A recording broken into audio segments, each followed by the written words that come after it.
Welcome to Aadya TV. నేను మీ journalist Arun.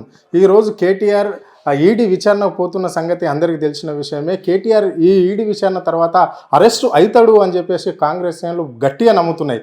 ఈ అంశాలపై అడిగి తెలుసుకునే ప్రయత్నం చేద్దాం. మనకు ఎర్రబెల్లి సతీష్ రావు ఉన్నారు, బీఆర్ఎస్ సీనియర్ నేత. చెప్పండి సార్, ఎందుకు ఈరోజు కేటీఆర్ను అరెస్టు చేయాలి అని చెప్పేసి కాంగ్రెస్ నేతలు అనుకుంటున్నారు? అది కాంగ్రెస్ కుట్ర కోణమండి. రాజకీయ కక్షపూరితంగా కావాలని వాంటెడ్లీ కాంగ్రెస్ పార్టీ కుట్రపూరితంగా వారికి బీజేపీ పార్టీ సహకారంతో ఇద్దరు కలిసి చేస్తున్న నాటకం ఇది. కేసు ఏముందండి, హెచ్ఎండి అకౌంట్ నుంచి అక్కడున్న ఐఏఎస్ ఆఫీసర్ అరవింద్ కుమార్ గారు అకౌంట్ డబ్బులైంది, ట్రాన్స్ఫర్ అయిపోయింది. ఈపీఓకు డైరెక్ట్ ఈరేస్ మోటార్స్ ప్రైవేట్ లిమిటెడ్కి అకౌంట్కి మనీ పోయినాయి. ఆల్రెడీ మేము 5 years agreement, already 1 year event చేశాము. నెక్స్ట్ ఇయర్ ఈవెంట్లో స్పాన్సర్ టైంకు రాలేదు. అప్పుడు రాకపోతే గవర్నమెంట్ రెస్పాన్సిబిలిటీ కాబట్టి పేమెంట్ చేశాము. నెక్స్ట్ పేమెంట్ చేసి వీళ్ళు నడపాల్సి ఉండే, వీళ్ళు ఎందుకు నడపలేదు అంటే కారణం ఎందుకు క్యాన్సిల్ చేసుకోవాల్సి వచ్చింది సార్? ఈ రేస్ అంటే ఇది మొత్తం ప్రపంచానికి తెలిసే విధంగా ఇక్కడ ఈ హైదరాబాద్లో నిర్వహిస్తున్నారంటే ఎంతో గొప్ప అని చెప్పేసి చాలామంది అన్నారు. మరి ఇప్పుడు ఎందుకు క్యాన్సిల్ చేసుకోవాల్సి వస్తుంది? ఎందుకు క్యాన్సిల్ చేసుకోవాలంటే ఈ రేస్ ఎక్కడ నడుస్తుంది? సెక్రటేరియట్ ముందు నడుస్తుంది. అక్కడ ఏముంది, అంబేద్కర్, ప్రపంచంలో ఎత్తైన అంబేద్కర్ ఉన్నాడు, మంచి సెక్రటరేట్ ఉంది, వైట్ హౌస్ లాంటి సెక్రటరేట్ ఉంది, అమరుల స్తూపం ఉంది. అమరుల స్తూపంలో సెక్రటరేట్ రిఫ్లెక్ట్ అవుతుంది. ఇవన్నీ ఉన్నాయి కాబట్టి దీన్ని నగరాన్ని ఇంత అభివృద్ధి చేసిన కేసీఆర్ గారికి కానీ కేటీఆర్ గారికి కానీ ప్రపంచం చూస్తుంది కాబట్టి దీన్ని చూపించకూడదు. వాళ్ళ ఉద్దేశం ఏంటంటే ఆ 40 కోట్లు 50 కోట్లు కట్టి చేయకపోవడం కాదు. ఒకటేంటంటే పేరు వాళ్ళకి పోతుంది. సిటీ ఓన్లీ రేస్ అంటే అక్కడే నడవదు కదా. రేస్ అంటే వస్తుంది, నియోపోలిస్ పోతుంది, కేబుల్ బ్రిడ్జ్ చూస్తారు వాళ్ళు, సిటీ అంతా షూట్ చేస్తారు. భారతదేశము, తెలంగాణ, అందులో హైదరాబాదులో ఈ రేసులో సెక్రటరియట్ ఇంత వైట్ హౌస్ లెక్క ఇంత భారతదేశంలో ఇంత సెక్రటరియట్ ఇంత బాగా కట్టింది. ఎవరు దీని నిర్మాణకర్త, రూపకర్త, ఎవరు దీన్ని చెక్కినారు అంటే కేసీఆర్ గారి పేరు వస్తుంది. కేసీఆర్ గారి పేరు అటు వెస్ట్ సైడ్ అటు ఇటు అంతా ఏరియా పోతే కేటీఆర్ గారి పేరు వస్తుంది. సో దీన్ని ఏం చేయాలా? చెడగొట్టి ఏం చేయాలి? 50 కోట్లని పెట్టేసి ఒక కేసు పెట్టాలి, ఏసీబీ కేసు. ఏ అంటే కాంగ్రెస్, ఈ అంటే బీజేపీ. వీళ్ళిద్దరు కలిసి ఈ కేసులను పెట్టేసి పార్టీని, వీళ్ళు తెలివైన వాళ్ళు, ఎప్పటికైనా హార్జిన్ ఎక్కువ వీళ్ళది, చదువుకున్నారు, నాలెడ్జ్ ఉంది, దేశాలను తిరిగి వచ్చారు, మాకేమో సబ్జెక్ట్ తక్కువ ఉంది, ఎట్లా చేయాలా? సబ్జెక్ట్ ఉందని తొక్కిపడాలా? ఈర్ష.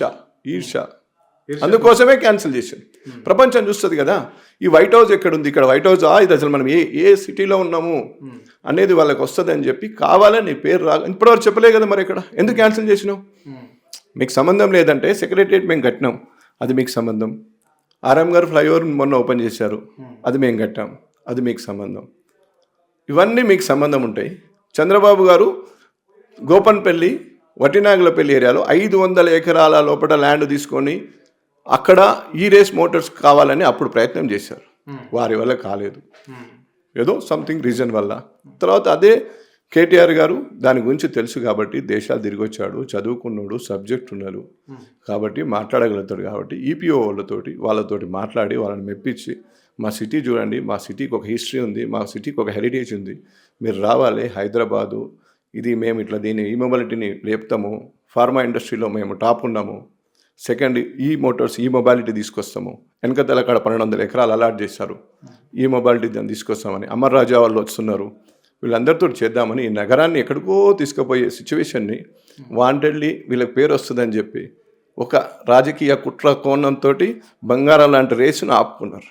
ఓకే, సో ఈరోజు ఈడీ విచారణకు రమ్మన్నారు అంటే కేటీఆర్కు ఓన్లీ ఈ ఫార్మా రేస్కు సంబంధించే క్వశ్చన్స్ ఉంటాయా, లేకుంటే ఆయన మీద కాంగ్రెస్ నేతలు అనేక ఆరోపణలు చేశారు కదా, ఒకటి ఫోన్ ట్యాపింగ్ అని, డ్రగ్స్ అని, లగచర్ల బాధ్యతల ఎంటుండి ఇతనే నడిపించిండు కేటీఆర్ అని చెప్పేసి ఇవన్నీ ఆయన మీద ఉన్నాయి. సో ప్రధానంగా ఏది తీసుకుంటారు ఈరోజు? ఎక్కడ పోయినా ఒకటే జరుగుతుందండి. ఇప్పుడు లగచర్లో పోయినా ఎక్కడ పోయినా ఏం జరుగుతుంది? కేసీఆర్, కేటీఆర్, ప్రగతి భవన్, జనతా గ్యారేజ్. వాళ్ళకి మేము రిఫ్లెక్ట్ టైంలో యాక్టివ్ అయిపోతున్నాం, వాళ్ళని జైలు పోతున్నాం, గిరిజన బిడ్డలు వస్తే వాళ్ళని ఆదుకున్నాం, వాళ్ళకి చెప్పినాము, వాళ్ళ కుటుంబ సభ్యులుగా గుండెలో పెట్టుకొని చూసుకున్నాము, వాళ్ళను ఇడిపించేదానికి పైరోల్ చేసినాము, సెంట్రల్ గవర్నమెంట్ దృష్టికి తీసుకెళ్ళాము, అత్యున్నత పోస్ట్ ప్రెసిడెంట్ గారి దగ్గర తీసుకెళ్ళాము, మానవ హక్కుల కమిషన్ పెట్టాము, ప్రతిదీ చేశాము కదా. దానివల్ల ఏదో ఒకటి కేసు ఇరికేయాలా, ఏదో ఒకటి చేయాలా. మా వల్ల ఎప్పటికైనా సెంట్రల్ గవర్నమెంట్ కూడా మా పార్టీతోటి థ్రెట్ ఉంటుందని వాళ్ళకి భయం. ఎందుకంటే ఇప్పుడు ఇంతకుముందు లెక్క లేదండి, ఎడికాలం లేదు, ఇది కాలం మారిద్ది. బీజేపీలు కాంగ్రెస్లు ఇంకా కాదు, ఎవడు సబ్జెక్ట్ ఉంది, ఎవడు పని చేయగలుగుతాడో వాడు మాత్రమే గెలుస్తాడు. ఇది తాత్కాలికం. దశాబ్దాలుగా 50 సంవత్సరాలుగా కాంగ్రెస్ పార్టీ ఈ రాష్ట్రాన్ని ఈ విధంగానే చేసింది.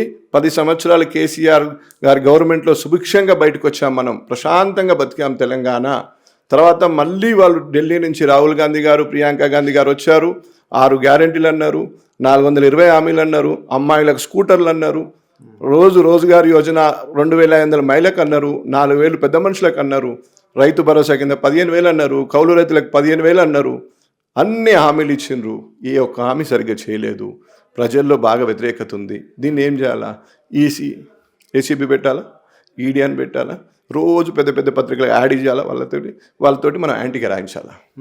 అది అంటే ఇప్పుడు కేటీఆర్ అనే వ్యక్తిని ప్రధానంగా అరెస్ట్ చేస్తే ఏమొస్తుంది గవర్నమెంట్కు? అంత కక్ష ఏముంది మరి కేటీఆర్ పైన ఎందుకున్నది? బీఆర్ఎస్ నేతలు ఎందుకు టార్గెట్ అవుతున్నారు అంటే? ఇక్కడ అనేక పార్టీలు ఉన్నాయి, సిపిఎం ఉన్నది, సిపిఐ ఉన్నది, బీజేపీ ఉంది, బహుజన్ సమాజ్ పార్టీ ఉన్నాయి, అనేక రకరకాల పార్టీలు ఉన్నాయి, ప్రాంతీయ పార్టీలు కూడా ఉన్నాయి. మరి ఓన్లీ బీఆర్ఎస్ ఎందుకు టార్గెట్ ఇక్కడ ఈ కాంగ్రెస్ నేతలకు? టార్గెట్ ఎందుకు ఉండదండి? పవర్ ఉన్నోని చూస్తే ఎవరికైనా కోపం, చేతనైనా చూస్తే చేతగానని కోపం కదా. మాకు పవర్ ఉంది, మేము డెఫినెట్ ప్రతిపక్ష హోదాకు వచ్చినాం కావచ్చు, మళ్ళీ అధికార పక్షం వస్తూనే ఉంటాం. అధికార మార్పిడి సహజం. మేమేమంటున్నాం? అధికార మార్పిడి సహజం. మీకు పవర్ వచ్చింది, 1.1% జనాన్ని నమ్మించారు, మార్పు అన్నారు.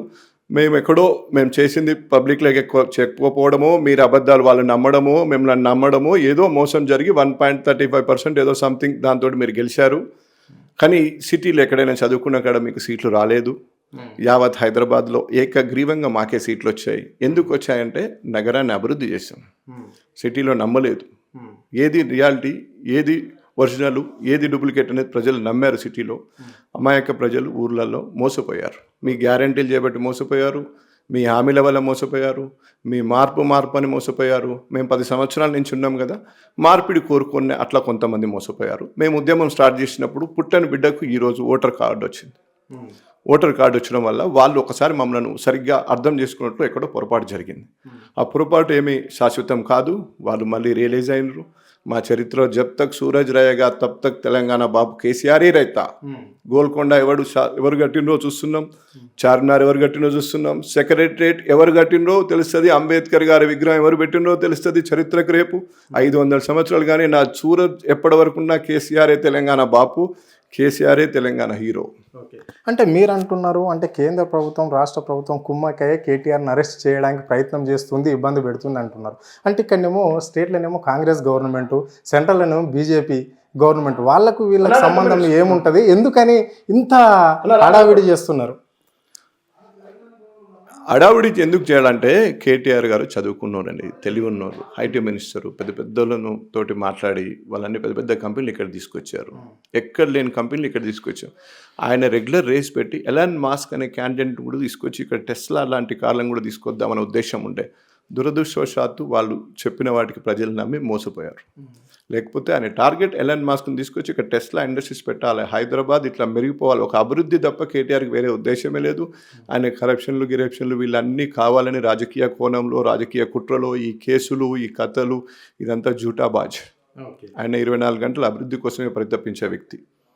ఆయన ఇవన్నీ వీళ్ళు చెప్పేది అంతా ఈ కేసులు ఇదంతా కావాలని. మీరు ఇప్పటివరకు ఎందుకు క్యాన్సిల్ చేసింది చెప్పారు ఎక్కడన్నా? ఎందుకు చెప్పలేదు? క్యాబినెట్ ఎందుకు చర్చించలేదు? అసెంబ్లీలో అడిగాం కదా, కేటీఆర్ గారు అడిగారు కదా, ఎందుకు చర్చ పెట్టలేదు అసెంబ్లీలో? అసెంబ్లీలో చేపెడితే యావత్ తెలంగాణ చూసేది కదా. ఏం మేము చెప్తుంటాం కదా అసెంబ్లీలో, 5 ఏళ్ళలో ఉన్న లీజును నువ్వు ఎందుకు క్యాన్సిల్ చేసావని చెప్పుకోవాలి కదా. 100 కోట్లు అనుకో మీరు చెప్పే ప్రకారం, ఆ 100 కోట్లు ఎందుకు ఖర్చు, మరి మీరు సంవత్సరికంకి ఎందుకని నువ్వు అనేది పెట్టిండ్రు? 365 రోజుల పండుగ ఎందుకు చేశారు? మీరు ఏం చేశారని ఒక 1 year సెలబ్రేషన్ చేశారు. మేము చేసాము 10 ఏళ్ళలో ఎప్పుడైనా సెలబ్రేషన్? మాతో అయిందా? అంటావా సెక్రటరీలో పాట పెడతామా? అదే అండి పాట పెట్టేది. ప్రభుత్వం ఏ విధంగా ఉండాలా, ఎంత రెస్పాన్సిబిలిటీగా, ఎంత బాధ్యతగా ఉండాలా? ప్రజలను నమ్మి మనకు అధికారం ఇచ్చారు. అధికారం ఇచ్చిందని ఏ విధంగా ఉండాలా, ఎట్లా ఉండాలా మన భాష, మన లాంగ్వేజ్, మన విధానం ఎట్లుండాలి మనం హోందాతనంగా ఉండాలి. ఇప్పుడు ఏమనుకుంటున్నారు తెలుసా ప్రజలు గ్రౌండ్ లెవెల్లో సీఎం అంటే కేసీఆర్ గారు లెక్క ఉండాలి అని. కేసీఆర్ గారు ప్రజలకు పాలసీలు మేకింగ్ చేసేది ఎప్పుడు ఒక సెక్రటరియట్ కట్టిండు, ఒక యాదగిరి గుట్ట కట్టిండు. మీరేమో సీఎం కేసీఆర్ లెక్క ఉండాలని జనాలు అనుకుంటున్నారని మీరు అంటున్నారు. సీఎం రేవంత్ రెడ్డి ఏమంటుండంటే కేసీఆర్ అనే పేరు లేకుండానే చేస్తా, ఆ మొక్కనే పీకేస్తా, మొక్క అనేది కూడా పెరగద్ది తెలంగాణ రాష్ట్రంలో అనేమో రేవంత్ అంటున్నాడు. ఈ వాక్యాన్ని ఎట్లా చూడాలి? పీకాలంటే తెలంగాణ తీసుకొని మళ్ళీ ఆంధ్రప్రదేశ్లో కలపాలా, సెక్రటరియట్ను మొత్తం నిలమట్టం చేసి పాత సెక్రటరియట్ కట్టాలా, అంబేద్కర్ గారి విగ్రహం తీసేయాలి, అమరుల స్తూపం తీసేయాలా, తెలంగాణ బిల్లే మళ్ళీ ఉల్టా చేసేసి పోవాలా. ఇవన్నీ చరిత్రలో శాశ్వతం. కేసీఆర్ గారు దీన్ని ఎవరితో కాదండి. యూనివర్సిటీ ఎవరు పెట్టారు? చార్మినార్ ఎవరు కట్టారు? గోల్కొండ కోట ఎవరు కట్టారు? వైట్ హౌస్ సెక్రటరియట్ హైదరాబాద్ ఎవరు కట్టారంటే చరిత్రలో కేసీఆర్ గారే ఉంటారు. విగ్రహం కేసీఆర్ గారు ఉంటారు. కేటీఆర్ గారు నగర అభివృద్ధి సాఫ్ట్వేర్ సంబంధించింది కేటీఆర్ గారి చరిత్ర ఎటు పోదది, అది శాశ్వతం, చరిత్రలో లిఖించబడుతుంది. మేము మళ్ళీ వస్తున్నాం, 4 సంవత్సరాల లోపే ఉన్నది. మేము యథావిధిగా చేస్తాం. ఈ కేసులను మళ్ళీ మేము అప్పుడు కూడా తిరిగి తోడతాం. ఎందుకు మీరు క్యాన్సిల్ చేసిన దాని మీద అడుగుతాం, ప్రతిదీ అడుగుతాం. మేము ప్రశ్నిస్తున్నాం కాబట్టి మమ్మల్ని కావాలని నొక్కుతున్నారు. ఇందులో ఏం లేదు. మా కాకుండా ఏంటంటే పార్టీలో కార్యకర్తలను నాయకులను కొద్దిగా పార్టీ షేక్ చేయాలని ఆలోచన ఉన్నది, కానీ ఇది షేక్ కాదు. మేము ఉద్యమకారు నుంచి వచ్చిన వాళ్ళం, ఉద్యమ బిడ్డలం. Thank you. అంటే చివరిగా కేటీఆర్ అరెస్ట్ అవుతాడు అని చెప్పేసి కాంగ్రెస్ నాయకులు కావచ్చు, శ్రేణులు కావచ్చు బలంగా నమ్ముతున్నారు. అండ్ కేటీఆర్ అరెస్ట్ అయితే ఈ పార్టీని నడిపేది ఎవరు, ఆ స్థానంలోకి ఎవరు వస్తున్నారు? సో బీఆర్ఎస్ శ్రేణుల పరిస్థితి ఏ విధంగా ఉండబోతుంది, రాష్ట్రంలో రియాక్షన్ ఎట్లుంటుంది ఆయన అరెస్ట్ అయితే? కేటీఆర్ గారిని అరెస్ట్ చేయాలని బలంగా స్టేట్ కాంగ్రెస్ పార్టీ కానీ సెంట్రల్లో అధికారం ఉన్న బీజేపీ పార్టీ కానీ ప్రయత్నిస్తున్నాయి. ప్రయత్నం చేస్తూనే ఉంటే ప్రయత్నిస్తాయి. వాళ్ళ ప్రయత్నంలో లోపం లేకుండా వాళ్ళు చూసుకుంటారు. మాకు న్యాయస్థానాలు ఉన్నాయి, న్యాయం ఉంది, మా లీగల్ టీం ఉంది. మేము ఏ విధంగా డిఫెండ్ చేసుకోవాలో చేసుకుంటాం. మా కార్యకర్తల్లో స్థైర్యం ఉంది. కేటీఆర్ గారు ఏమి ఆడ కేసు బలమైన కేసు కాదు, నేషనల్ హెరాల్డ్ కేసు కాదు, లేకపోతే బోఫర్స్ కేసు కాదు, లేకపోతే శ్రీలంక పోయి ఇంకొకరిని ఇన్ఫ్లుయెన్స్ చేసే కేసు కాదు. ఏం కేసు కాదు. అది 100% నిప్పులాగా ఉంటుంది. ₹1 కూడా కేటీఆర్ గారికి అంత సంబంధం లేదు. మాకు ఆ పార్టీ కేటీఆర్ గారే నడుపుతారు. కేసీఆర్ గారే మా అధ్యక్షులు, కేటీఆర్ గారు వర్కింగ్ ప్రెసిడెంట్, వారే ఉంటారు. 100% మేము వారి కింద పనిచేస్తాం. ఇది నిజం. Okay, right. ఇది పరిస్థితి. అంటే కేటీఆర్ ప్రశ్నించినందుకు మాత్రమే, 6 గ్యారంటీలు అడిగినందుకు మాత్రమే ఈరోజు ఈడీ విచారణకు రమ్మని, ఏసీబీ విచారణకు రమ్మని అవస్థలు పెడుతున్నారు అని చెప్పేసి సత్యనారాయణ స్పష్టంగా చెప్పడం జరిగింది. సో ఇలాంటి కేసులకు భయపడేది ఏం లేదు. తెలంగాణ ఉద్యమంలో ఎన్నో చేసి వచ్చిన వాళ్ళమే, చూసి వచ్చిన వాళ్ళమే. మళ్ళీ మా అధికారం వచ్చినప్పుడు అప్పుడు ఉంటుంది కదా, ఇప్పుడు ఏ విచారణలు అయితే మా మీద జరుగుతున్నాయో, ఏమేమి చేస్తున్నారో ప్రజలు చూస్తున్నారు. సో ప్రజలు అర్థం చేసుకుంటున్నారు అని చెప్పేసి ఆయన స్పష్టంగా చెప్పడం అనేది జరిగింది. కెమెరా పర్సన్ ప్రవీణ్తో అరుణ్, ఆదే టీవీ, హైదరాబాద్.